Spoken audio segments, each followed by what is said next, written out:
Doctor Tariq Hussain Soomro साहब मौजूद हैं जो much कचहरी में पाकिस्तान विलेज क्लब की तरफा ये मच कचहरी रखी हुई है।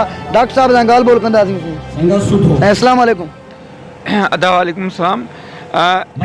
ही जेके अहिड़े क़िस्म जूं जेके मच कचहरियूं आहिनि इहे मल्हाइणु घुरिजनि, तंहिंजे करे जो इन्हनि मच कचहरियुनि में असांखे मौक़ो मिलंदो आहे जेके असांजा मसाइल हूंदा आहिनि उनखे पाण में वेही करे असां शेयर करायूं ऐं उन्हनि मसइलनि खे असां कंहिं मतिलबु नतीजे ताईं पहुचंदा हूंदा उन्हनि खे माना हल कयो वञे। ऐं असांजी सिंधी सकाफ़त तमामु पुराणी सकाफ़त आहे ऐं असांखे मतिलबु इन्हनि मच कचहरियुनि जे थ्रू जेको आहे उन सकाफ़त खे उजागर करण जो बि हिकिड़ो माना उहो असांखे मौक़ो मिलंदो आहे। असांजी सिंधी सकाफ़त तमामु पुराणी आहे, तमामु अवाइली आहे ऐं जेको आहे सो मतिलबु हिन मच कचहरियुनि जे हवाले सां मतिलबु मां पंहिंजनि सभिनी दोस्तनि भाइरनि खे इहो ई मैसेज ॾींदुसि त अचो त पाण में उहे जेके मसाइला शेयर करे उन्हनि खे हल करण जे लाइ सोचूं।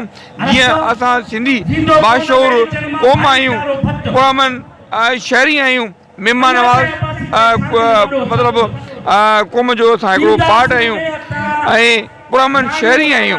बसि इहो ई मुंहिंजो माना उहो मैसेज रहंदो। अहिड़ियूं मच कचहरियूं हिकिड़ो असांखे हिकिड़ो उहो सबक़ु प्रोवाइड वॾी महिरबानी साईं तव्हांजी।